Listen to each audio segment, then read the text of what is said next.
in other work news, I really did like the first three episodes of Rings of Power. I Oh, think really? there's It's better than season one out the gate. Well, season yeah, one. Okay, so if you revisit season one, I may copy some build, but I've yet to do that. But season two gets to it. Oh, Except okay. with the stranger. D'Angelo brought up a good point. They still bullshitting with the stranger. They need to tell me who the hell he is. Yeah. I still don't think it's dropped. Gandalf, but whatever. Yeah, like I mean, season one was cool. It could be that they're establishing a large red herring. I mean, to your point about the Blue Wizards, the two Blue Wizards were sent by Manwë to deal with Sauron during the Second Age, and they were sent to the East Ring. So it's either that, but the reason I think that it's Gandalf is because Amazon, the business side, would want Gandalf involved because of Facts. the history, and they'll be able to sell merchandise and all that stuff. So I'm rolling my eyes not at you, just at the bullshit. no, I get what you're saying. Trust me, I already know. But, when the they execs get involved, they wreck shit. Yeah, but they do have Tom Bombadil, so I'm a little pumped about that.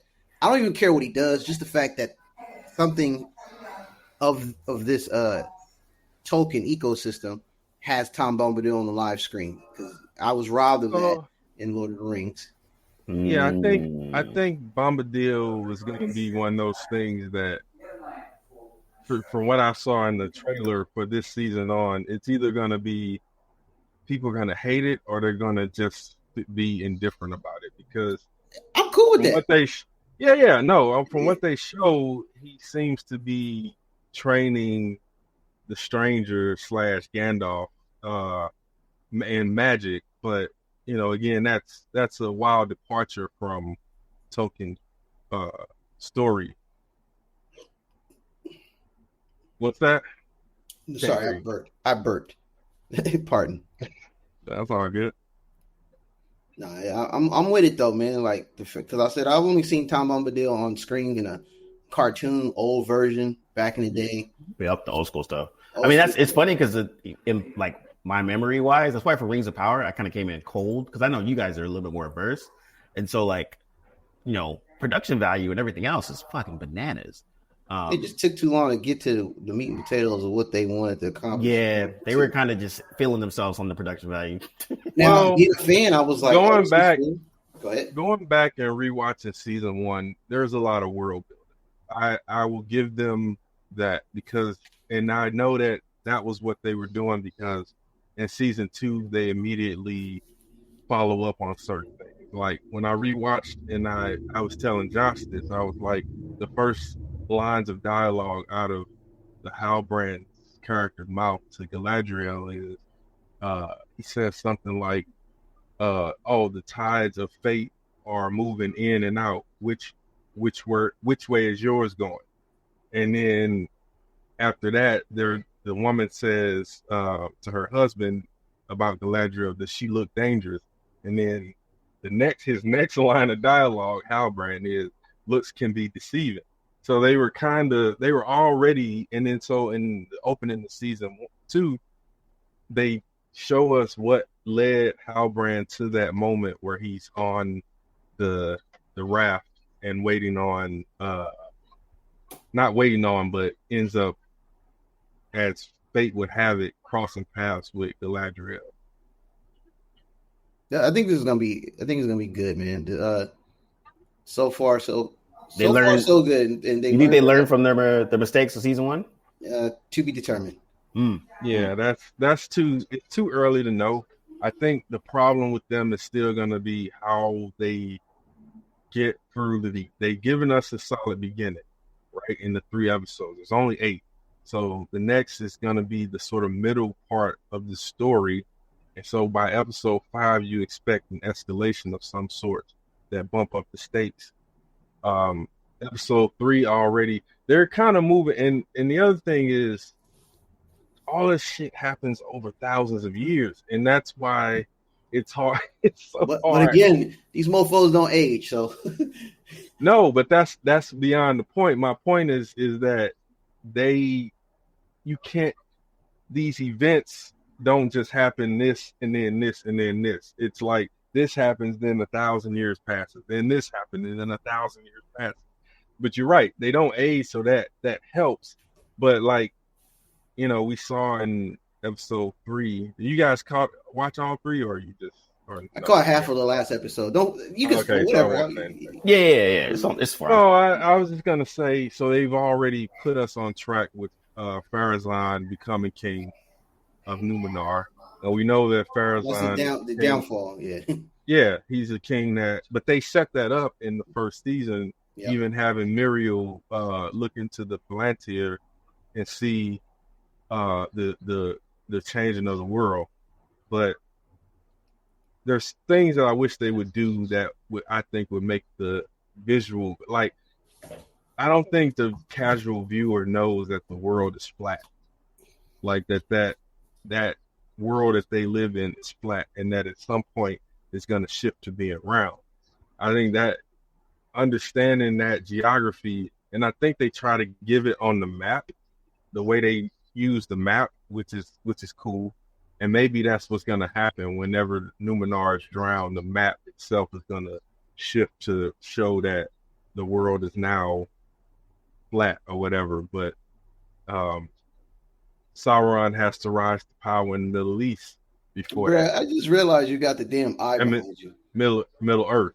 I mean, I just looked at your background. I was like, why does it look hella familiar? And I was like, oh, okay. Makes sense. Yeah. Yeah, but no, they started off good stuff. I like that they showed the end of when Morgoth fell and Sauron was like, "This is my show now," and he fought the orcs. I thought that was like the dopest part of these 3 parts was like the orcs like smoked him, and I was like, "Yo!" Yeah, they were like this dude. Who is this usurper? Get out of here! Yeah, that's dope. No, it makes sense though, because Morgoth is a Vala, so he was way more powerful than Sauron. Even in his even though Sauron was working them, like it wasn't like they just took him out and it was it. He was like really putting up a fight, all things considered. Yeah. Nah, that makes sense. I mean, I think it's interesting because I went to the Marvel Infinity Saga thing. Yeah. Josh knocked out. Yeah. But it was at the Hollywood Bowl, and it was cool because what they did was they just truncated the full MCU from, first Avenger all the way up to Endgame, essentially. And so they basically did, it was an orchestra, the Philharmonic basically did the music before, and then they had, you're basically watching, truncated versions of Iron Man, Captain America, blah, blah, blah, all that. But it was all their suites and everything. Yeah, and it was cool. And it actually had the, for when they got to the Black Panther part, they had the dude that did the, it's a very specific, like, drum for that drum pattern that comes in all the time in Black Panther. Isn't it Ludwig Göransson? Yeah, it was. Well, Ludwig did the whole music, but when they the instrument that's used for that part, they brought a dude to come out to play that part and live. And that was actually super dope. But it was funny seeing 20 something odd films truncated into like 2 hours, because I was curious to see what they were going to actually put and then what they chose. And even Feige came out and like kind of introduced it because it was the 85th anniversary of Marvel. But the cool thing they did interactively is they gave everybody these bracelets. So as the things are going on, when something happens specific to that character, then everyone's bracelet would like light up or whatever, it's red, black, blue, green, blah, blah, blah, blah. But it was one of those things where like taking all of that stuff, truncating it into 2 hours, and then making it kind of like entertaining. I would say that the first part of it was pretty dope. The second part got kind of lagged a little, but overall it was actually a pretty good experience. That was your first time at one of those kind of orchestras, like? Yeah, it was my first time doing that, and it was also first time being at Hollywood Bowl too, which it was a dope ass venue. You never been to Hollywood Bowl? Nah, never been. It was dope. Yeah, it was we were gonna go to the Roots picnic that happened there, but then we were in New York, so but yeah, it was a good experience. But it was funny to kind of see what they kept in and what they kept out, or what they went faster with, right? Just kind of and then kept it moving. I did that. I did something like that with at the Garden a few years ago with Game of Thrones. It was right before the seventh season debuted, I think. And Ramin Djawadi he did a tour and he came to the Garden, and they did something similar where they truncated the six seasons into a 1 hour, 2 hour show or whatever. But that one was great.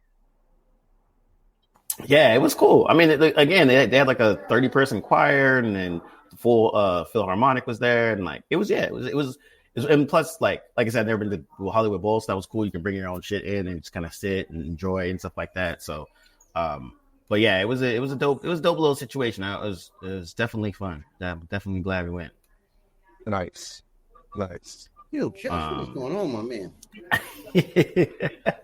Well, it was funny because after we watched it today, we're just kind of chilling, and you threw on Doctor Strange because I hadn't watched it in a while, and it was actually like rewatching it. I'm like, okay, this was a solid movie. Do we need it? No, but was it entertaining? Yeah, Doctor Strange is just a tabula rasa for me, a blank slate. Like yeah. I didn't. Yeah, most people didn't know. Yeah, exactly. Most folks don't have any reference of it, and so the design and the like motion graphics and everything else, I forgot how well it was done. Like it was really cool. But it was also one of those things too, where it's like going through the catalog again. I'm kind of like, of all these movies, like what am I going to actually rewatch and like really like enjoy? You know, the only one I probably watch is probably in the Marvel thing. Maybe Civil War, Infinity, like the last Infinity Saga. Yeah. I don't care too much for too many Iron Man. Maybe the first Iron Man was cool. No Thor. I would rather watch not the Ailing Hulk, but the Hulk with the other actor. With Norton? Yeah, I like Norton's version of the Hulk. That was dope. Than Eric. Yeah, I think and Mark Ruffalo's.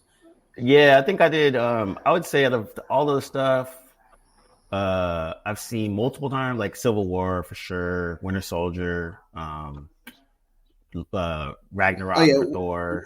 Winter Soldier was cool. No Thors, none of that. Like it's probably like 3, if anything. Yeah. All those movies.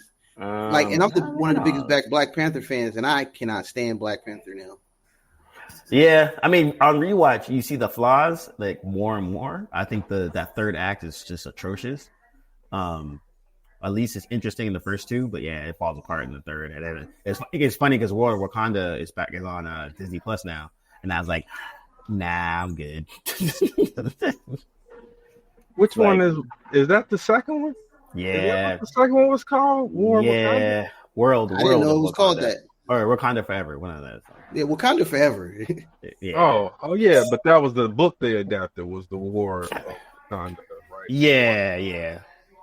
It's all of it wasn't as much as far as they could have gone. Like Namor to me was lame. Yeah, they did what they can with what they had, right? Like because they made that choice of not recasting him, they kind of just went with that, which was kind of like, I was like, all right, I guess it works, but it's like they didn't. To me, at the end of the day, no, I just meant the way that the story was told in general. Like it was that. Yeah, it was. I didn't find Namor to be as convinced as like this. Everybody that always talks about Namor always talks about, he's a badass and he's this and he's that, and yep.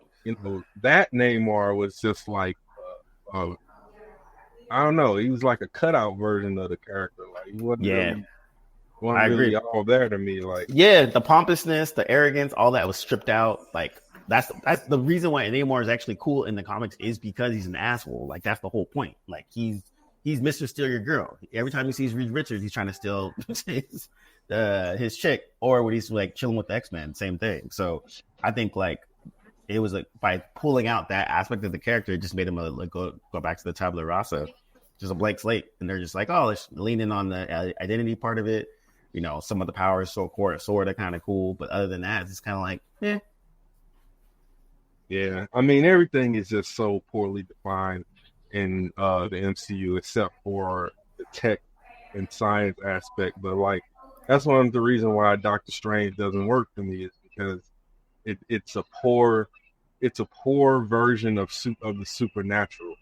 Like it's so not not well defined that it just I don't know. That's why I'm like I can see why the reason that they're one of the big reasons that they're probably struggling with Blade is because Blade doesn't fit in their nowhere in that story right now because they haven't really done the supernatural. Not, I mean, the only thing they really did was Werewolf by Night, which I didn't watch. I guess Moon Knight would be the supernatural part, I guess.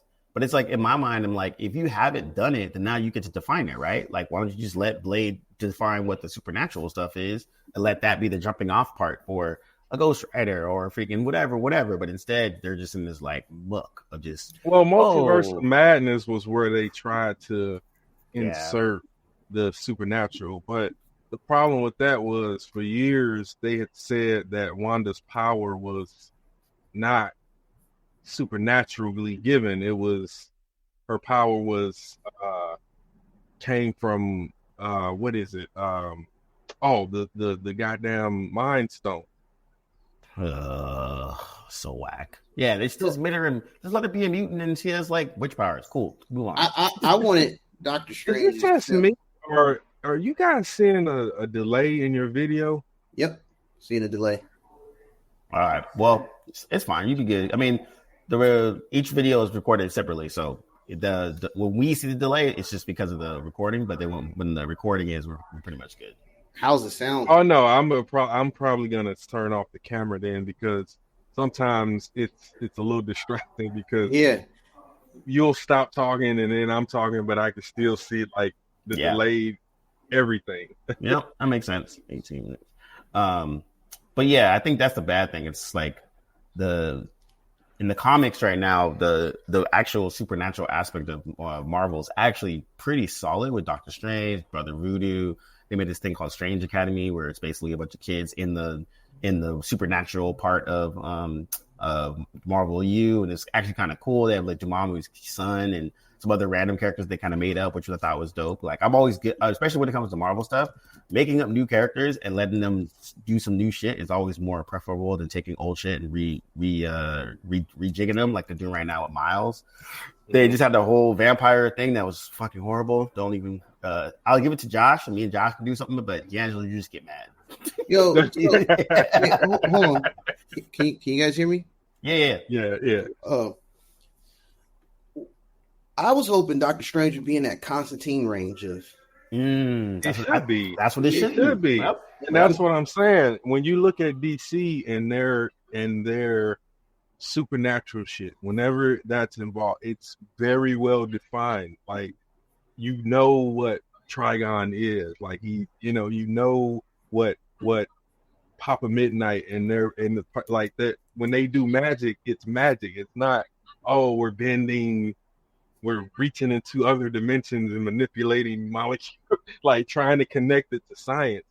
It's I am Constantine is a sorcerer or a witch, depending on the age that you're looking at. So yeah, that's what I thought for Doctor Strange too, was that it should have been more like Constantine. Yeah, and then it was like a missed opportunity because like Constantine or even like touching in the Titans and Trigon and all that kind of stuff is very well defined. Like heaven and hell, this, that, bop, and you're like, okay, cool. Here are the rules. Now let's play with the rules. Where as well as magical abilities.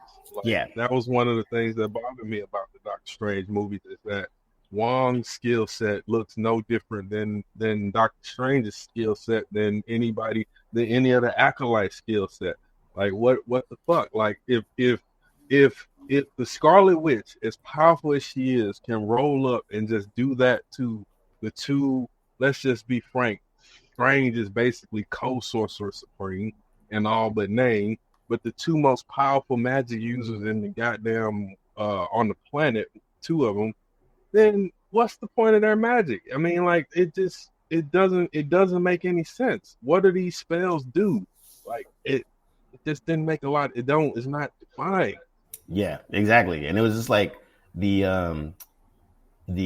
talking about like say so in in the comics from Marvel and their like magic and stuff, it actually has a lot more like hierarchy. It's just more organized, well defined. Yeah. And then it's like for the MCU, they're just kind of like, hey man, we do magic stuff, and yeah, everyone that does magic stuff, this is what we do. And it's magic. Oh no, it's science. Oh no, it's mysticism. Oh no, it's witchcraft. Oh no, it's sorcery. Because sorcery is different from witchcraft. Because witchcraft use runes, and of course they just pull. Sam Raimi just pulled that out of his ass because he knew, because he's like, man, there is no rules to this magical world. Like, it's just because you can be arcane and still have definitive, again, like certain characters are stronger in alchemy, certain characters are stronger, more knowledgeable with necromancy or something like that. Like, you know, what is it that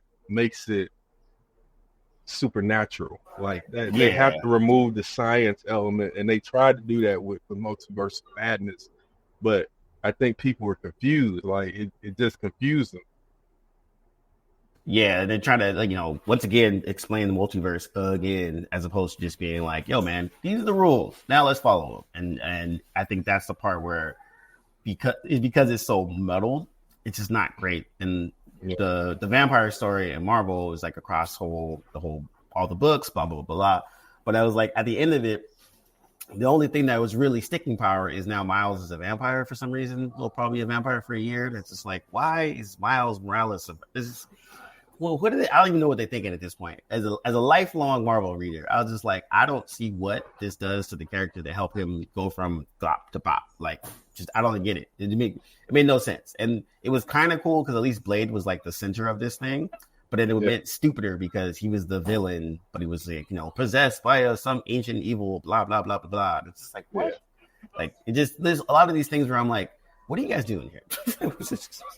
Yeah, and I read that apparently they want Blade to be like the Nick Fury of the supernatural in the MCU, which again could work if they let it be supernatural storytelling and not see the real thing the MCU needs, and this is where me and Josh depart on it because of, and he's right, because Disney's not going to do it. But they need a Flashpoint fucking event where something wipes the slate clean. Because again, the way they use the variants and all this stuff, it's a joke. People don't take it serious. You don't think that all these characters that you're seeing exist in some greater scope narrative. You just think that they're nostalgia pop-ons, and that when you see them, you're supposed to go, "Oh, I know that reference because of the movie that Channing Tatum was supposed to do and wasn't in." So that again muddles up what your multiverse actually is. I'll give the Flash credit, but when they used those cameos, there was the Keaton character was actually pivotal to the plot. It wasn't just he popped on and we knew who he was and we saw his cool get up and heard the music. And then the only time that really happened was at the end when George Clooney showed up. And that was just like, oh, shit. Like, nobody was expecting that. Hey, I'm starting to not care. Yeah, 100%. If there's no rules, then after a while, you don't really care about what's going on. Yeah, that's my point. So you got to get cleaned up. I vote for a Flashpoint event to bring in the new shit. But I think that it's like unlikely that will happen. So just hopefully things will just tighten up. Yeah, I mean, and honestly, that's what they try to do with Deadpool and Wolverine. Transition. I know, right? Good one too. Hello, Sir Josh. It has been a while, my friend. Well, good day, gentlemen. The triumphant return. Hey, brother, is that Sorrel? Every time, let me stop my camera here. Whenever I stop my camera, you guys look normal. Nice. But when it's on, you're like delayed by like. Streaming just want to let you win, dude. Streaming does not want to let you win. Either I'm moving super fast or you guys are moving super slow. I can't tell which one it is. Josh, you've been away for a while. How was your foray into the Olympics, I should say? grueling but great. Excellent time. It was Awesome. loads of hard work, but with good people at a good company for a change. And yeah, it was a lot. 12-hour days, 7 days a week, for basically. Whew. Crazy. But yeah, it was dope. I would do it again in a heartbeat. If they asked me to do it again like tomorrow, I wouldn't even hesitate to say yeah. Dope. Well, we held it down while you were away. We are about a month late, but you know, but we wanted to make sure we get Josh in so we can have a conversation around Deadpool and Wolverine. The send off for our for a bunch of characters of the Fox Marvel run, essentially. Right. But yeah, you know what? Deadpool Wolverine, it was fine. It was a nice little love letter to clean up some stuff, and they had fun with it. And honestly, I was like, for what I was expecting, which is basically a bunch of fan service and some okay jokes and just be entertained, it was fine. Yeah, I thought it was hysterical. I thought it was a really good send off. I thought it was a good Deadpool movie. Yeah, I was surprised that they let Reynolds do everything that they let him do. Yeah, I would say that too. I would say that I was surprised that they really let them like cut loose and they just have a lot of fun. Yeah, they let him off the chain.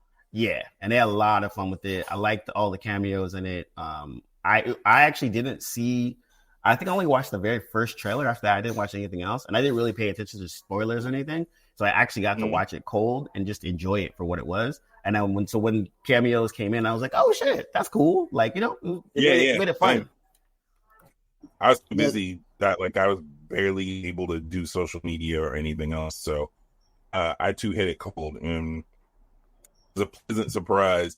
Like who was it that I knew? I forget who it was that I knew was going to be a cameo, but then literally everybody, I knew I heard about Gambit. That was the one thing that got spoiled for me. But Wesley Snipes showing up was I had to rub my eyes about 5 times to make sure it was him. But yeah, that was dope. I actually didn't check. I didn't clock that either. I didn't know about it, so when it came, I was like, "Oh, that was cool." Yeah, and then I didn't know. Actually, yeah, I actually didn't know any of the cameos. It was kind of nice, and even the fake out with Chris Evans, that was super awesome too. That was pretty brilliant. That has Reynolds written all over it. That's something he would do, and it's a genius move because it's cheaper financially to have him come in as Johnny Storm than it will ever be to have him back Captain America. Him coming back as Captain America is a gajillion dollars, even for a cameo at this point. But him coming on as Johnny Storm probably didn't cost anything really. If you think about this guy's Marvel contract, his reps were probably "Who you? Fine, all right, fine, he'll do it." He's not gonna get any money off of this either. He'll probably get a good chunk, but he's not gonna get anywhere near what the Captain America property is worth because of him now, and the way that their contracts were rigged.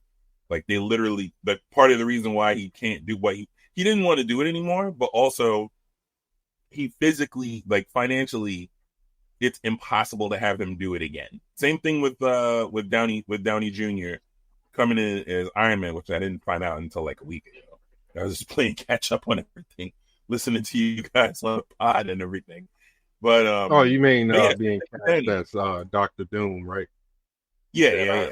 Same thing with Downey being cast as Dr. Doom. It's insanely cheap for them to just recast him, because if he comes in as Iron Man, the back end amount of money alone that those two would make could probably bankrupt the film at this point. Yeah, I still think that maybe with Evans more than Downey Jr. because they're paying for that name and that brand still, because both of those guys are stars. They're stars because of that, those. Oh, they're definitely paying for it. What I'm saying is they can't. Those two Yeah, can never come back as those two characters. It's financially. no, absolutely.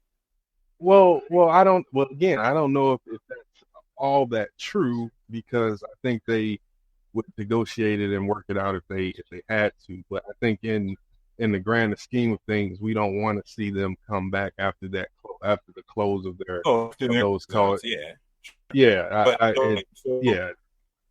So I know for sure for Downey, I think he got something like 50 mil or some craziness like that, plus back end for that last contract that he had. And rather than have him just do another movie, they spread out what he was going to get paid to do across all the films that you saw him showing up in. So the first Spider-Man movie, Endgame, the Infinity War, and whatever else he was in. I think it was like 4 movies that he was in that he wasn't the star before that contract was up. That was the deal. So rather than do Iron Man 4, they were like, "Are you okay? You're going to do this, this, this, this, and this. Here's a bunch of money. Here's more back end. Thank you." For like 30 minutes of work over 5 movies. Yeah, that's why they didn't do a cap. They did the same thing with Chris Evans. So that's a forget where I read it. That's like that actual fact. Like they could not afford to do they to give them that amount of money that they were due. I forget how much Evans was due to get as well. But when he got it, they were like, yeah. We're not doing no Captain America 4. That's not a thing. You're gonna appear in the movies we need you to appear in. That'll be it. Yeah, so. and I think overall, like it was like I said, it was fun. And I like that they did fan service to all the things that we always wanted to do. Like as a comic nerd, we got to see all the Wolverines. We got to they rehired almost every actor from all the Marvel Fox movies except for like 1 or 2, I think it's like Bullseye and like one other person, but everyone else is straight up from those other movies, which I thought was dope. I was fine with no Daredevil. That's fine. I was fine with that. I will say everything that we, I don't want to say the word loathe, but like try to keep out in the majority of the Marvel movies. Deadpool is one movie that can get away with the fan service and we'd be okay with it. So I like to think it's Deadpool as the Pusha T of Marvel movies. Pusha T can warp about drugs till he dies. Even though some of us are tired of hearing about the drug paraphernalia and rap, he's the only one that can do it every album, and we're okay with it. Deadpool I think, has reached a point where they can do this, and we'd be okay with it because that's the type of movie Deadpool is. Cheesy callbacks, fan service, breaking the fourth wall. We're okay with it. We understand what it is, and that's why it works for me. Yeah, totally. I think it was cool that the way they had brought in Hugh Jackman. I thought that was actually pretty dope. And then the dynamic of them two, one is just fun. Just like it's fun just seeing them two like banter and go back and forth. And then also too, like the amount of violence and action that they were like, oh, you're gonna let us actually get an R rating? Okay, we're gonna try to do as much as we can to get it all out of our system. Which I thought was dope too. I love that they pivoted directly to as soon as he knew he had to go get Wolverine, the first thing they did was acknowledge Logan. That I thought was great. It was ridiculous what came afterwards. And dancing around the grave. So ridiculous. So ridiculous. That was absolutely ridiculous. But I thought it was great that they did that. Oh, X-23. That was the other one that I didn't expect. I did not see Daphne Keane coming at all. Yeah, and honestly, that was a good get, and it was used well too. So it wasn't just like it wasn't like a fan service thing. It actually helped. It was like, oh, here's X-23, and she's gonna push the plot along a little bit. Okay, cool. And then it was dope. The Gambit shit was hilarious. I mean, that shit was just fun, and like it was fun. It was silly, and I like that they made fun of it within the movie and throughout. That actually made it really cool. Hey, Jason Tate was his name? Channing Channing, Tatum. I was like Jason Tatum. That's Tatum. yeah. Channing Tatum, as cool and to do that, he should not be playing Gambit like ever. Talk to him. Why? I get it. He don't look like Gambit. First of all, like he's just too brolic, man. I'm like, yo, and I get the whole accent because I have peoples in Louisiana, so that's how they do talk sometimes. So I have no corners. I just don't think that he don't fit. He's too old. It's done. He's 10 years too late for Gambit, man. So it's like you can't it's like bringing back Indiana Jones or what's his name? Good Lord, I'm having Harrison Ford. Yeah, Harrison you Ford. can't do that anymore. Indiana Jones should have came out in like the early 90s. It should have ended there with that actor. He's too old. Channing Tatum is too brolic, too old to be playing Gambit, man. It's just look, it was cool. Like I said, I get it. I love that they did that little Easter egg saying, in another world, this would have been our Gambit. You know, Tyler Durst had the look of Gambit, but he just sucked, and the movie sucked. That's no fault of his.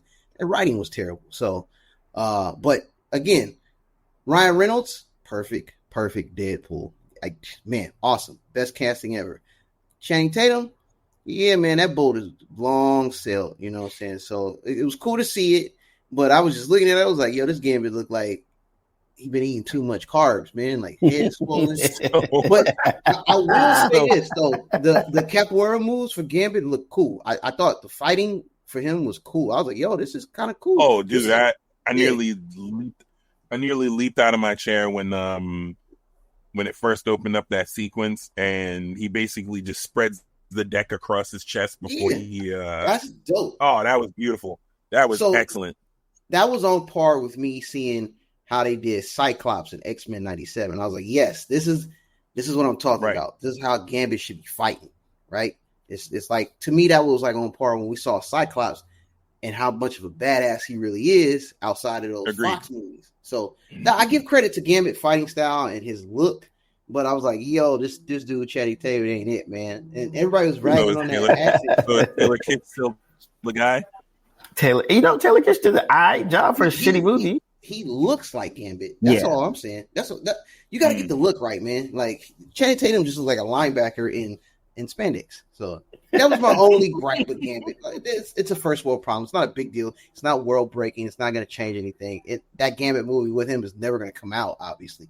But if they were to really consider, they can't do it with Channing Tatum, man. I would say the only other thing after the reception. After the reception from the Wolverine and Deadpool and Wolverine movie, there's supposedly talk that Feige's like, all right, we can probably do it now. I'm 50-50 on it. He would do it in a heartbeat. That was just more. I read a rumor not long before we got on, but not long before I came on, before I fell asleep, and then we came on. I read a rumor that there's a deleted scene where there's a sling ring portal opens after the big battle. I saw that already. Yeah, you've probably seen it on Instagram. And basically what happens is Gambit's the only one that's still alive at the end of that big fight sequence, and a sling ring portal supposedly opens. Ryan Reynolds is the one who leaked it. Any leaks that happen, it's always Reynolds. It was actually pretty dope. The way they did it was like, you just see it's like the end of the battle, Gambit's walking, and then like as he turns to the right, you see the reflection of the ring light in his eyes, and then it cuts to black. So they did. I mean, it was smart. It was a smart way to do it. I think the other travesty, one travesty of the film was Wesley Snipes' Tyler Perry wig. That shit was fucking horrible. Ooh, yeah. That his flat top was so Gumby, and it just like they could have just make him bald, man. It would have been fine. Rest in peace to his actual hairline. Yeah, true. I mean, they could have gave him a low fade. I think it'd have been fine. Yeah. Oh yeah. Yeah, I saw some stills because I haven't seen the film, but I saw some stills of that, and it just made me laugh because at first I was excited about hearing that Blade was back, but then I saw that hairpiece and I was like, oh, okay. It looked like they literally just pulled him, like he was like they just pulled Wesley Snipes from another set and gave him a wig and vest and the sunglasses and See, this is the type of stuff I've been talking about. Like they think the audience is dumb. We understand that man is 60. We understand Blade is a vampire, but he can also have a different look. Maybe Blade wanted to come home and shave his hair. We would have been okay with that. But don't put the Tyler Perry wig and expect us to buy that, man. I'm like, nah, this ain't it, man. This is just not it. The point is Wesley Snipes as a Blade, not necessarily Wesley Snipes trying to still look like Blade from 1998, from 1999 or 100% early 2000s. Facts. Like we like you guys said, we can have a Blade that's got even shortcut hair that's grayed or whatever. Maybe it's not bald, but it's like a tape fade or something like that, and it didn't bug me that much. Got the design or whatever. I think that sometimes things can look a little goofy, and that's why I'm never hardly taking anything out of the MCU that serious these days. But it wasn't that deep for me. It was fine. It was noteworthy, but it was fine.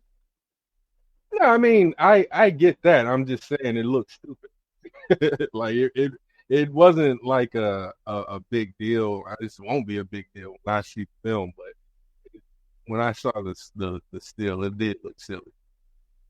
Yeah, I would say the other thing was the other bright spot was the actress that played Cassandra Nova and how they like portrayed Cassandra Nova in general. She did a great job, great villain. Kind of, again, Marvel followed their suit of anytime there's a decent villain to great, they are like, oh, we got to kill them because they can't last after this movie. Yeah, that was dumb. And I think a villain like Cassandra Nova is not exactly killable per se. Like of the characters in the Marvel universe, especially where X-Men is concerned, where like people, characters die, but like for like an issue, and she's actually pretty unkillable. Like you can beat her, but she's not gonna go. When you're done beating her, that she's not just going away. So but the actress absolutely, she reveled in all the crazy that Cassandra Nova is. She really perfectly, fully embodied, like straight off the page. It was picture perfect in my opinion. Yeah, and I like that she was an actual villain. Like came in right when you saw her, she killing somebody off rip. You're like, oh, shit, okay, you're a real villain. And so that like she did a really good job. You can tell she was having a lot of fun. That's the other thing overall. Like the movie, everyone that was in it just had fun. Like you could tell that they were enjoying being there, going through it, like all the little cameos, all that kind of stuff. But just folks and you could tell that this was a movie that everyone was like, oh, this is a fun thing to do and actually like participate in. Yeah. But yeah, other than that, it was a good thing. I was like, hey, we got some fun stuff. They wrapped up all the Fox stuff. I thought that was a nice little send off. And then I love that Reynolds was like, you're gonna do this till you're 90. Like real talk. Like, he knows. They the audience knows. He knows. Like you're never not gonna do this now. This is gonna be successful. You're never not gonna be able to play this character ever again. Like you're locked in now. I will say this: you do not need to watch the second one to enjoy the third one. Big facts. I would agree with that statement. Yes. Yeah. This was definitely a watch. If you watched the first one, cool, you liked it. Watch the third one, you're fine. Like I watched 2 when it came out. Haven't watched it since. Don't really need to. Although Josh Brolin as Cable was really cool. I enjoyed it. But like that. Other than that, that was the only thing I really enjoyed. But it's kind of like, yeah. It was okay. It was fine. I'd watch it again, but I haven't really been outside of like maybe the second time that I watched it. It wasn't something that I'm compelled to be like, ooh, I need to like I need that in my life right now. I'd watch Deadpool and Wolverine again in a heartbeat. Well, it was silly enough. The other thing too that was cool was the profanity laced rant that Chris Evans did in his actual Boston voice, which is hilarious. People forget that he's actually from Boston. So like his Captain America voice is him toning it down. But then in the movie, they actually let him do his rant, and that shit was actually pretty dope. Because they're like, oh, this is how he actually sounds. Also, that was pretty amazing. Cap can never really cuss that much, so it was cool though. It was definitely dope.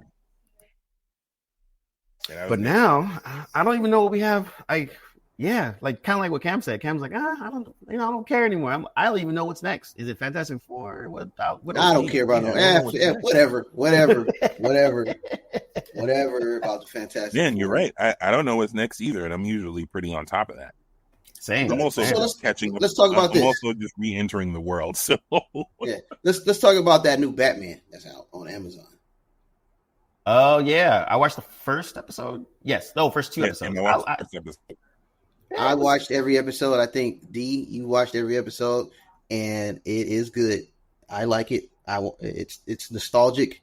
It definitely has a different spin on things. It moves well, pacing's well. The character world building is good. I felt like I never left. So the differentiation of the characters is interesting. I mean, like a female Penguin. That's definitely, and getting Minnie Driver to do the voices.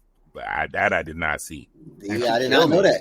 She killed it too. She killed it. And then Christina Ricci is Catwoman, and then what else? I forgot the others. There's a couple other people in there, but yeah, I watched the first two episodes and I was like, yo, this is dope. Like, definitely has the taste of Bruce Timm stamp on it, but I like kind of the thing with it. But yeah, it was fun. I mean, I really like. I got to finish it, but it's like 8 episodes or 10. Also, it's 8 episodes. Yeah. Also, Bruce Wayne is an asshole to Alfred. Woo. Yeah, he calls him Pennyworth until the end. And I thought that was a really great detail about this story. This is legitimately the Cape Crusader. Like this is the detective who this is the darkest. This is one of those dark versions of when you see the difference between Bruce Wayne and Batman, and that one is a mask and the other one is the real personality. Even someone pointed out when there's an episode after Harvey Dent's accident where Bruce takes him to have a steak dinner, and they're like, Bruce is totally ignoring his trauma, Harvey's trauma, and in favor of trying to get information from him for who did it, for the Batman's investigation. The most self-serving crap I've ever seen Bruce done. Yeah, it was, and it's very subtle, but you see it and you're like, wow, he legitimately is not caring that his friend is sitting here not just disfigured, but clearly having some issues, some mental health issues. But he's trying to pump him for information to solve the Batman investigation. So there's a lot of good details, and it's back to basics with Batman. There's no hints at the Justice League or any other superheroes in the DC world. Everything is kind of bare bones origin stories, even Catwoman, and even there. I was even surprised that they went with the original Clayface. I forget his name, but the one that's not, that can only, he just has the disfigured face and is able to and wears people's faces, I believe. Yeah, he was more like he's more like a Mystique essentially, where he can just wear different people's faces, but he wasn't like Clay. Like later on is when they started just making monster Steves. Yeah, in the later iteration, and even that one is a different character in general.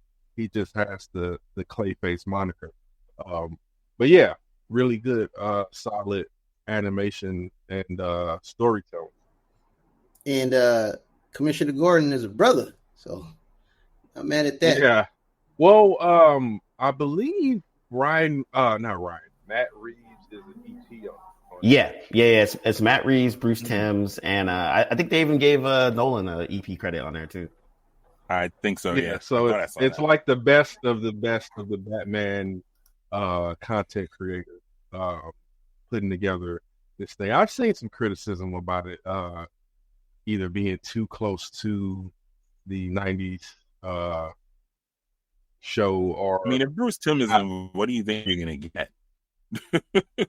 well, I think it's one of those things where you just I think this is legitimately a thing where people are just kind of going at that because it's really the low hanging fruit because you can't really say anything else about some people might try to criticize the gender swap, but there's legitimately nothing wrong with a woman a female gendered penguin And character Minnie Driver killed it.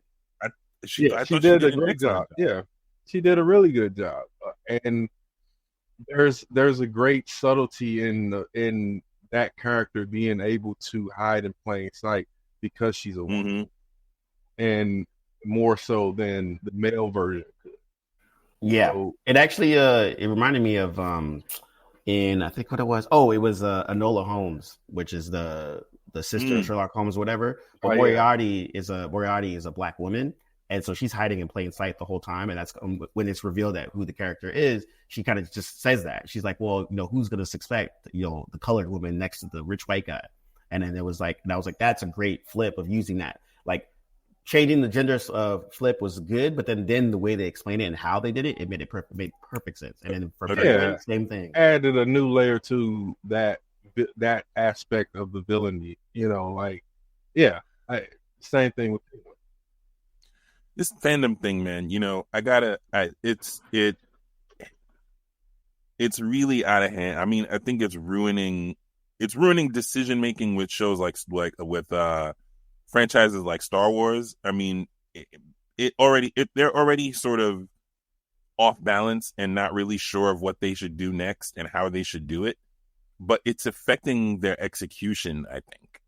And if you aren't sure, if you're not like a Bruce Timm that's just like, I know exactly what I want to do. You know what I mean? Like, he has a very specific vision of what Batman should be in the animated space, at least his interpretation.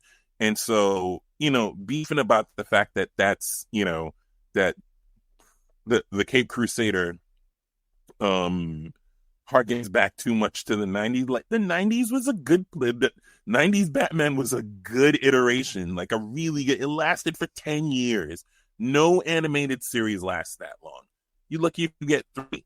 So the fact that, and then it pivots over to Justice League, which got another 5 years out of it. Well, even more if you look at all the movies that came out of that, the right? Thank you. Series like Superman, the animated series, and Static Shock, and like all of the stuff, an entire DC animated universe was spawned from this one character. Was Big Bang from that one thing in movies and several different TV shows, including Batman Beyond, and all the movies and the legacy of that. I mean, Batman Beyond gave us a whole new member of the Bat family that I think people immediately loved. Yeah, so, the fans have way too much. Fans got way too much say. I feel like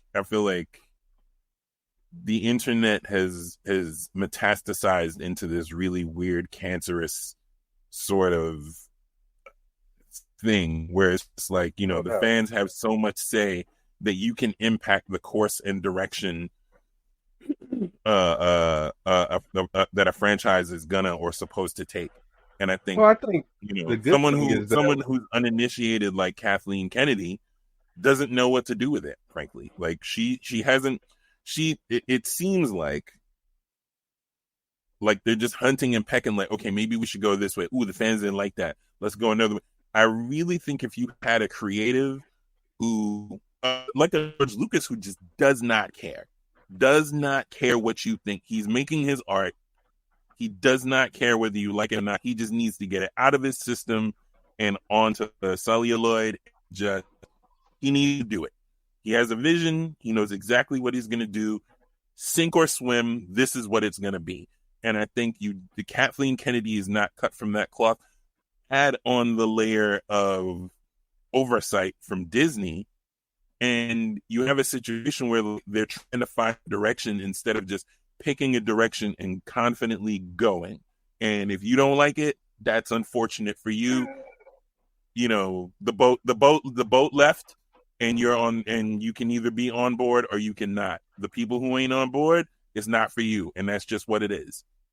It's called staying the course, and the you just described all the shortcomings of Kathleen Kennedy and the current Disney executives, because Amazon, HBO, none of these other brands are acquiescing to fan pressure. So that's look at Rings of Power. Look at Rings. So look that's at Rings of something. Exactly, House of the Dragon as well, but that's something that that's something that the creators have to commit to, and Disney doesn't commit to it. Neither in they more so with the MCU, but less so nowadays, because some things are going to go away based on the reactions to. You know, they're not going to follow up on Miss Marvel, even though it was a decent story. And that's part of because of the fans. And same with Disney. I would say the other thing is, you know how I feel about He Who Should Not Be Named. But the one thing that Netflix does is they give him a bunch of money to let him do whatever the fuck he wants, and he goes and does it.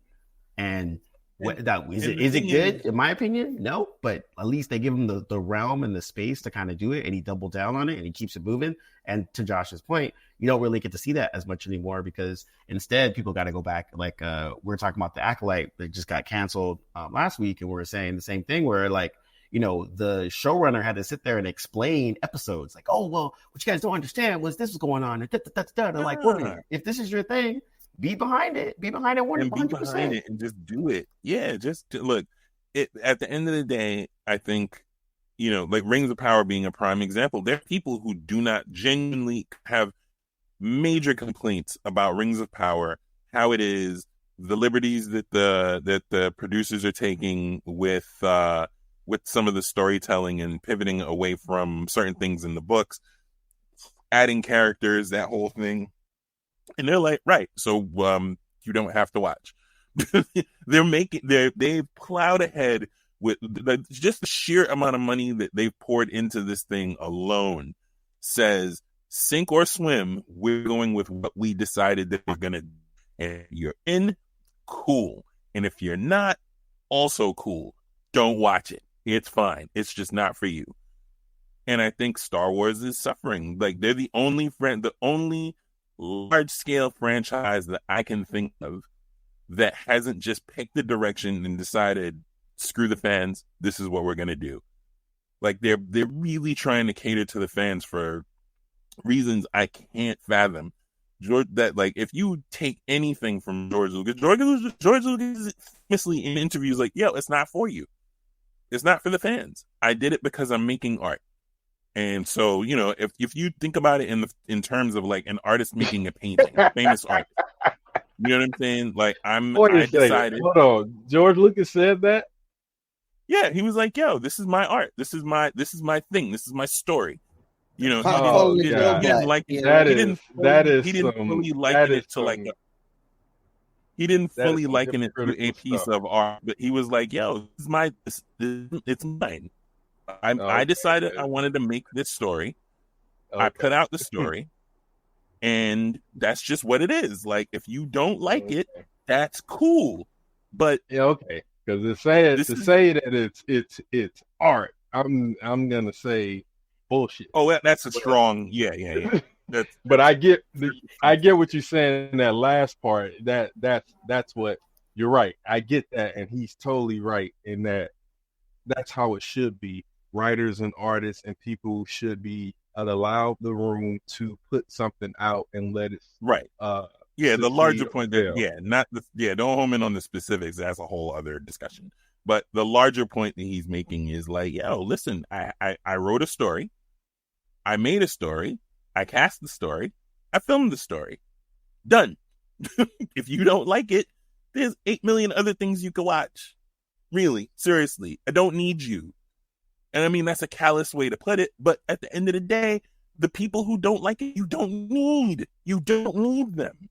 You genuinely do, and that sounds. And I way think coward no, each I time think that's say it. right. I think I would say, the funny part is it's kind of like I said, go back to the he who should not be named. Like, as bad as that dude is, he has a He don't need strong us. We don't following like that it. he We don't don't like his work. We don't like exactly, anything he's done in recent times. But he does not need us because he has the other exactly. gajillion people who actually validate existence and Yep, validate his air quotes art. yep, Whatever it exactly. is that he makes, you know what I mean? There are going to be people who like it, and then there's going to be us four who just think it's absolute garbage. And both are fine because both are right. Yeah, At the Oh, and end then of the day, more than just four. We four are the don't say loudest this voices. to the pod. No. I know. I'm just messing with you. I'm saying like we It's way let's more than not four. It's let's way, not way more than four. undervalue exactly how many. It's funny. You guys, we come back around to he who not will never be named. Yes. But I was scrolling through Netflix the other day, just randomly trying to throw something on the background, and I saw that they were promoting that you can watch the full extended cuts for both the Rebel Moon movies. Lord Jesus. Now, Oh, yeah. and I thought to myself, I was like, this dude has to be the most unique some gun in the entire cinema industry. Because most filmmakers leave stuff on the cutting floor. That happens.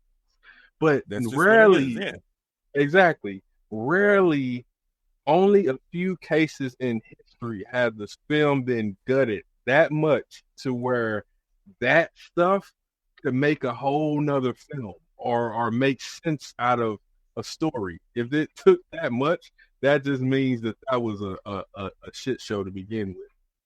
I believe it was Rick McCallum who produced the prequels for George Lucas, who said films are not released to escape.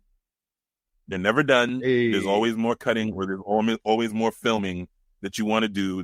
There's always something else. So at some point, you have to say, this is it, and this is what's getting released, and that's just it. Shout out to Rick McCallum. Yeah. Because he produced the. Good. I was going to add that he produced both trilogies, the original and the. Oh, did he? Okay, I thought it was just the prequels. Yeah. My fault. No, he did both, and he's got a special place in my heart because he sent me a lightsaber, but that's a whole nother story. Yeah, I think that's the thing too, where it's just like it is interesting to see, now that we've been in this era of remakes and reboots and sequels and from page to screen stuff, and we don't really get to see that much original stuff. And then when people do make original stuff, either people hate on it or they whatever. But it is interesting that I think that I'm curious to see, to Josh's point, is now that both Marvel and Star Wars properties have been kind of they're getting rejiggered right now, essentially. Like Marvel's pulled back a little bit. They're like, we're not releasing as much crap as they used to. So they're kind of being, okay, let's see if we can get it right, see what happens. You know why? Because the fans have spoken. Yes, but note how they're course correcting. You know what I mean? But there's still going to be a direction. They're not. I don't think they're as rudderless as Star Wars is. Like they decided this is the direction we're going to go in. Fans were like, "Yo, this whole last phase was complete garbage." Cool. You didn't like it. We'll rework it. Whatever it is that we got to do, we'll figure it out, and we'll do something. And you know what? They did something else, and there's a whole other direction now that they've picked. But there's a direction. I have no idea what the hell Star Wars is trying to do. None whatsoever. There's no direction. Yeah, I try to. Yeah, I'm probably gonna finally finish Acolyte at some point. But yeah, you're right. I just don't. And it's interesting because I have the High Republic comic books, but I just have no desire to read them. I just go read some of the old stuff, like the Crimson Guard stuff, or even the Dark Horse Future stuff when they did the Luke's like great grandson or something like that. But just the new it's all so much better than what they, because Josh and I were discussing this off the pod about the sequel trilogy and how rather than just go with the Solo twins and the new Jedi Academy, they go with this bizarre storyline of the Jedi Academy already being gone after 10 years of existence. It's like the last film was called Return of the Jedi. We never saw the full Return of the Jedi. Like, why not follow that thread? And why not just use the Solo twins instead of splitting them off and making them weird Kylo Ren and Rey, the surrogates of the Solo twins? Because that's ultimately what they became. That's pretty much. Yeah, at the end of the day. And I mean, the thing that one of the things that came out of that conversation D'Angelo and I were having was, if you follow the trajectory of the twins in the New Jedi Order books, it's a pretty good arc. You know, there's forget the alien race that comes in that can't be impacted by the Force. Just the trajectory of those twins, just the trajectory of those twins alone. You know, at some point, Jason, who is Ben, I guess, Kylo Ren, gets captured by those aliens. Stuff happens, and he turns to the dark side. And so Jaina, who is basically Rey, it would seem, she's like, "Yo, my brother's." So Luke, I think, was his master, and so Luke was like, "He's my responsibility." You know, this is Obi-Wan all over again. And, you know, I trained him. He turned. He's my responsibility. I'll go get him. And Jane's like, no, he's my brother. And either I'm going to turn back to the light or I have to take him down. But he's my brother. He's my responsibility. He's your Padawan. He's my brother. I'm going to go get him. And she takes off and she goes after him. She pleads and begs and crying and just like, bro, just come on back. It's cool. Like, we got you. And he's like, nope, travel too far. And this is the way that we write the universe. This is the way that we prepare for the next alien invasion that can be impacted by the Force. She's like, yo, if this is the path you're going to take, I have to take you down. I don't want to. It's emotion filled. It's just dripping with emotion. You're almost in tears by the time the duel happens because you're with her. You don't want her to have to do it. And then the duel happens and you're just like, and that is the thing that I feel like, and so part of what the conversation that D'Angelo and I had in that same instance was, the thing that's missing from all of these movies, you can say what you want about how George Lucas writes. It can be very elementary school in its delivery, but he knows how to infuse things with emotion. So every duel has some kind of emotion to it, except for the Yoda Dooku duel that didn't have any emotion to it whatsoever. It was wild. That was just wild. No, that was just like that. I think that was just like I'm going to show you how. I'm going to show you how insanely powerful Yoda is. Exactly. And how this peak era of the Jedi and their power, when two masters meet on the dueling field, what that looks like. Because they first were throwing force powers at each other and canceling each other out, and then it was the duel. So yeah, that one had no emotion at all. But the first one, but the first one and the second one, the first one and the third one, Phantom Menace and Revenge of the Sith, tons of emotion. By the time you get to those duels, there's a ton of emotion. There are actual things hanging in the balance. I think that's where the second one failed. There wasn't any emotion because there was no real emotional tether to those two characters, one. And then two, while there was stuff hanging in the balance, it was the beginning of the war and all that other stuff.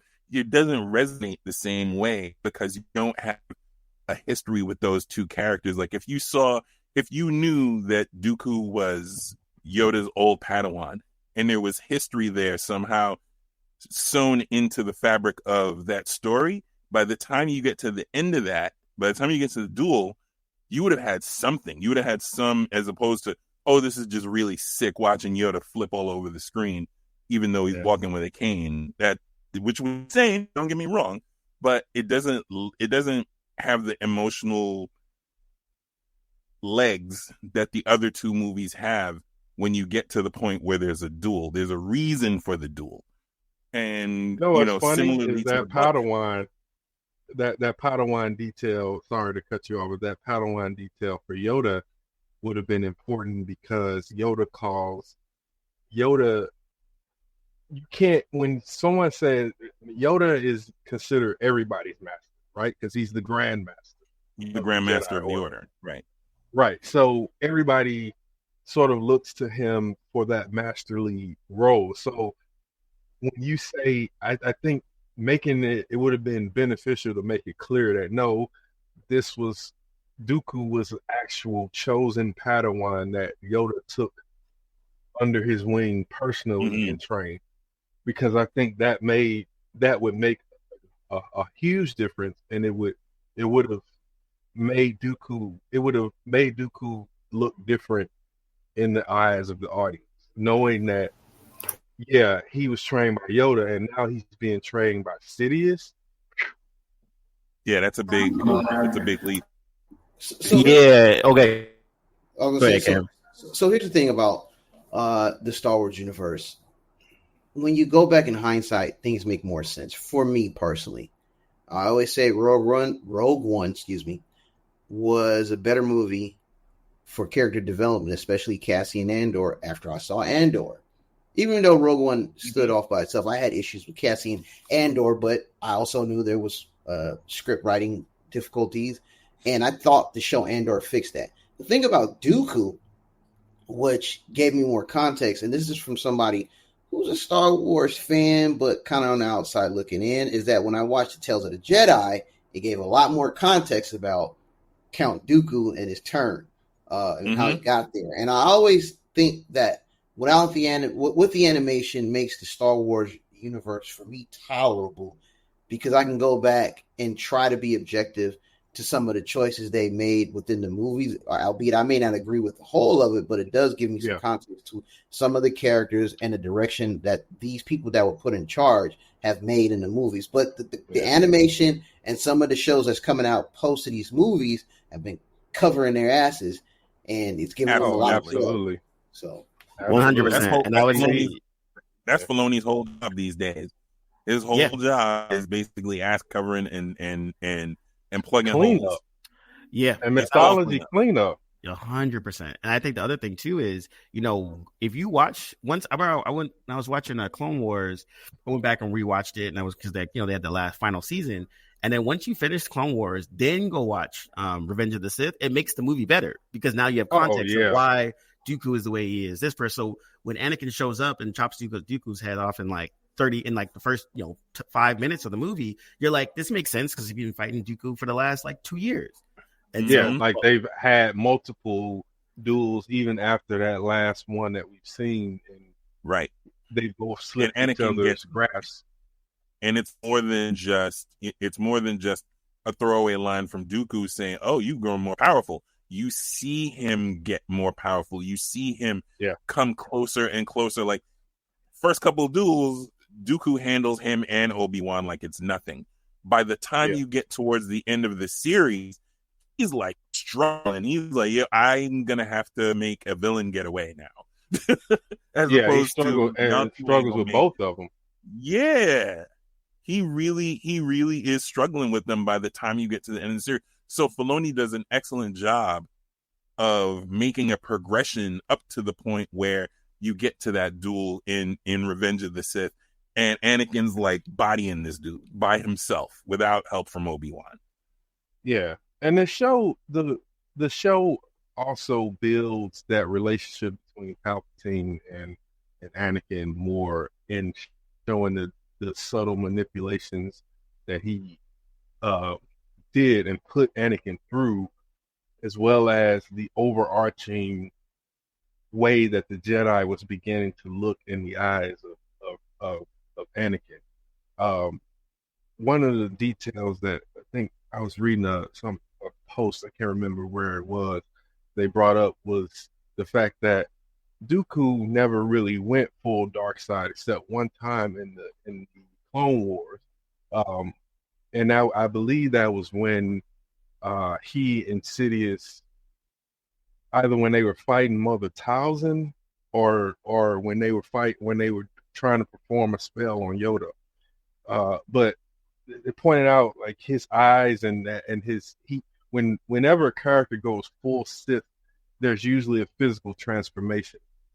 The dark side of the Force sort of bends them a little bit, and usually it manifests in the eyes, the yellow and orange or whatever color eyes, like you saw with Anakin, but you didn't really see that at all with Dooku, even with only maybe one time in Clone Wars. So that was kind of the point of how he sort of was always, the Clone Wars showed that he was always being set up to be replaced. He just didn't know it.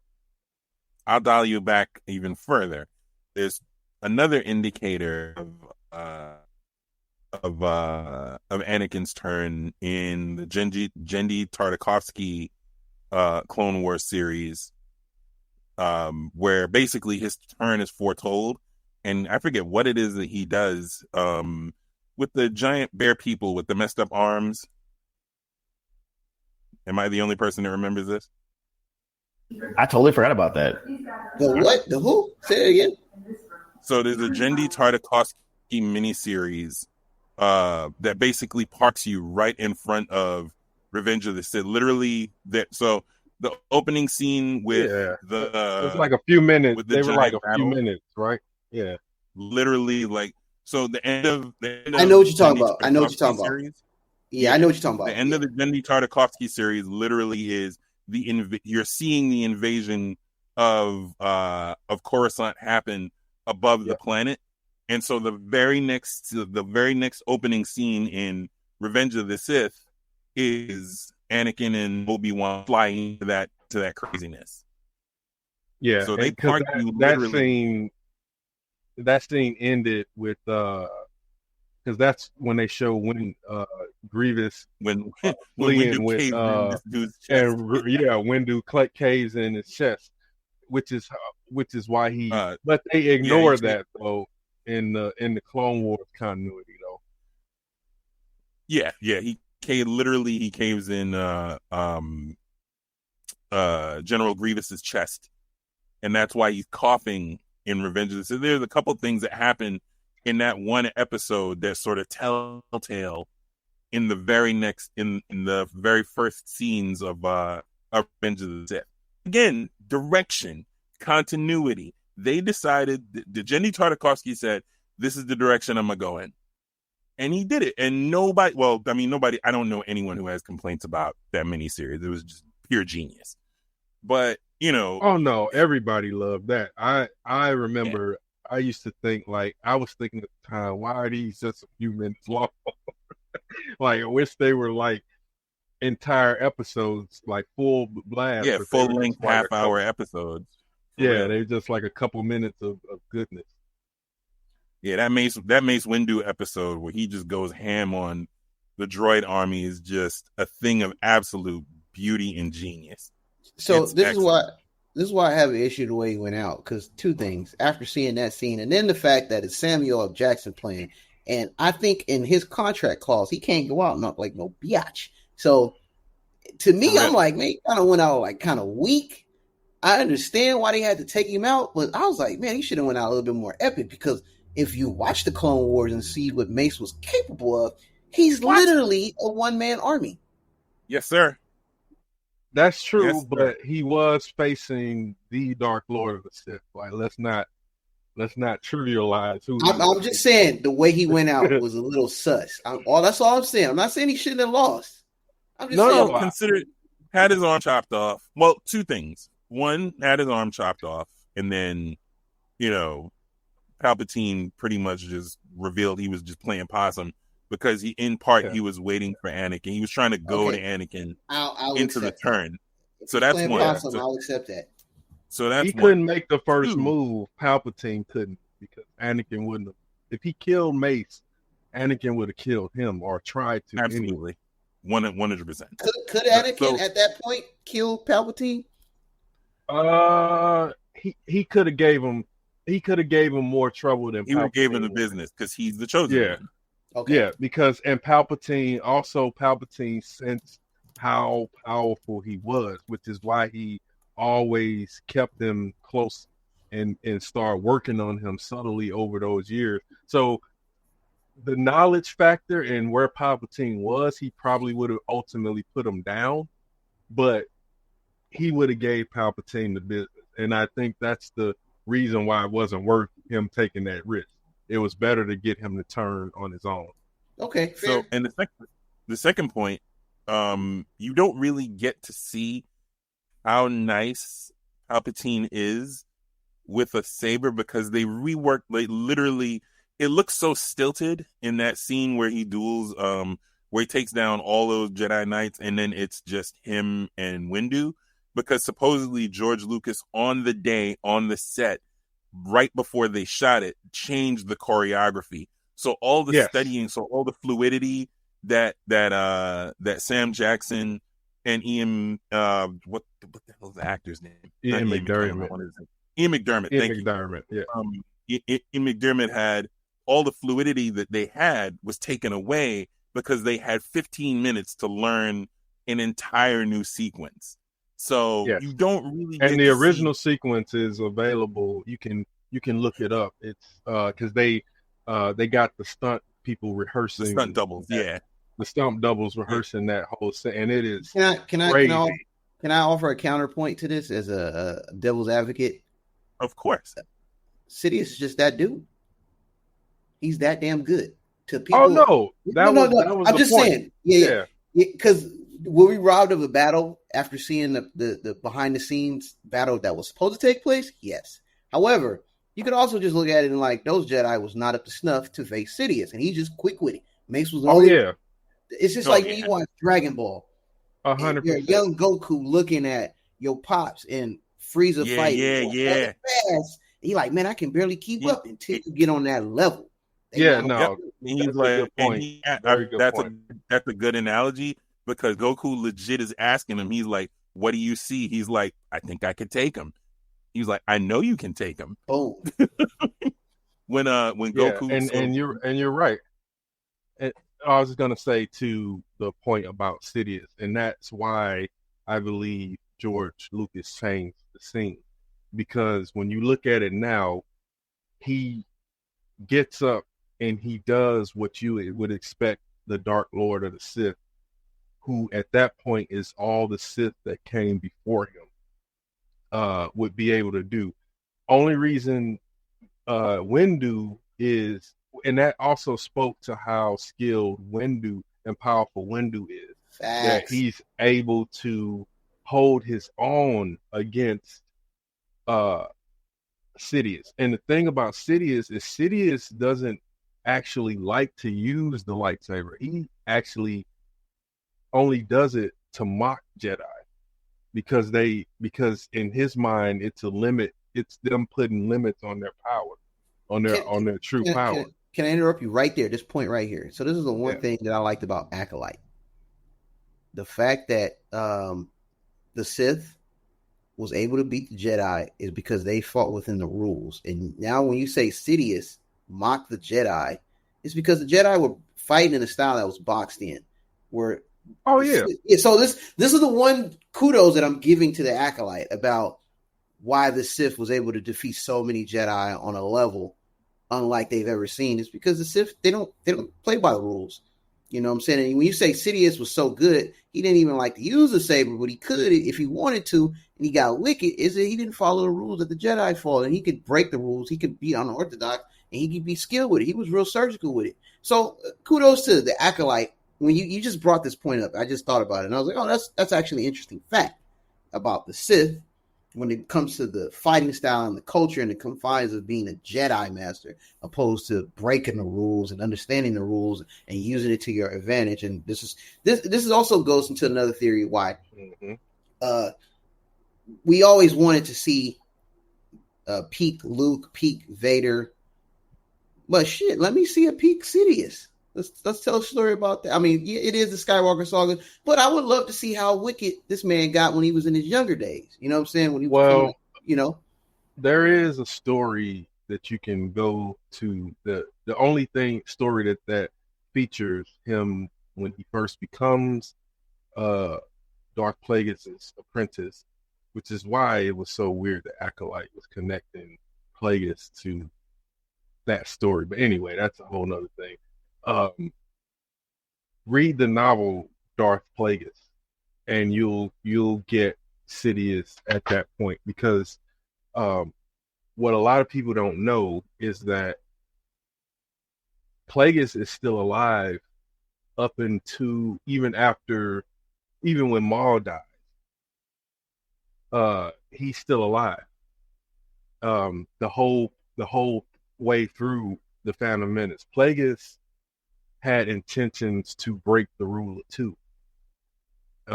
And he wanted to rule the galaxy in secret while his apprentice ruled as the face. That's why he immediately put Palpatine in the position to become Senator of Naboo and all that stuff. So it's all there in that novel, but if they were to, because the novel is about Plagueis, but it's also Palpatine is sort of the secondary protagonist.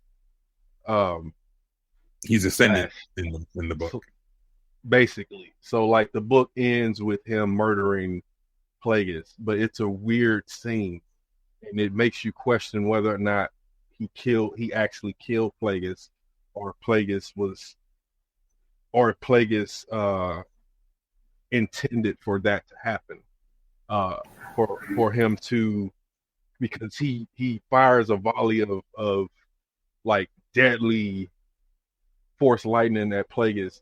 And also it's odd because Plagueis is asleep, but it's not like he's not really sleeping. He's doing some process that was a part of his attempts to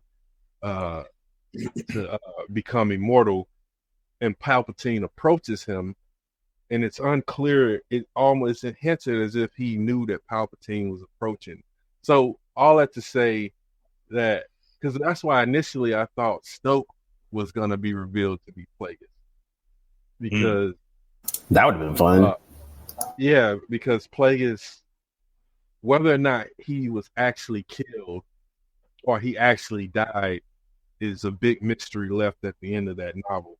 It's a really good novel, and it just showed Plagueis met Anakin in the scene where Anakin goes to see Padme, but she's not there.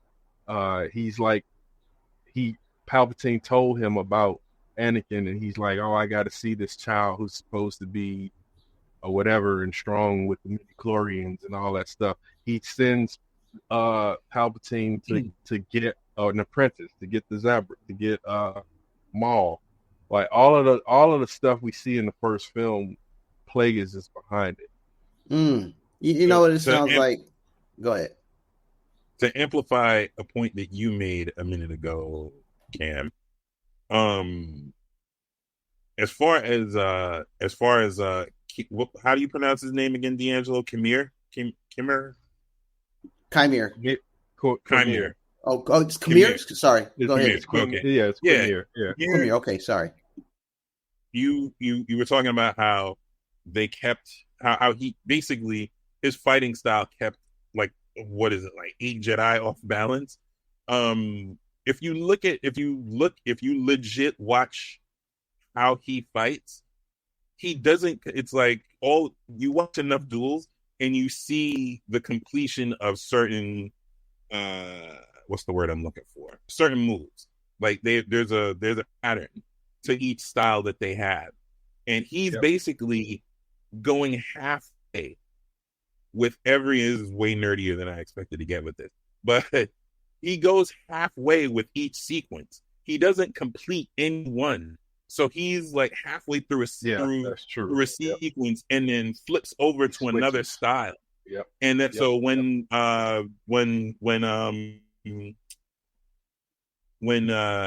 Fate with the kid with the stupid hair, Yord, when he talks about how, you know, his fighting style is unorthodox and he, you know, it's like nothing he's ever seen before. That's what he's talking about.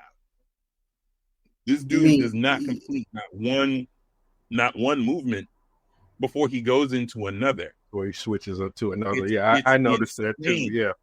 And he You does meant- it quite fluidly. Yeah, you meant Yord with the template black dreads? Yeah, that guy. The Killmonger. The Killmonger. The Killmonger hair, yeah. Well, and Yeah, with that, we'll wrap it before we rant for the next 3 hours. One, Josh, glad you're back. And two, Glad to be back. Thank you. you know our pods about nothing are great because we don't got no intro, we don't got nothing. We just jump in.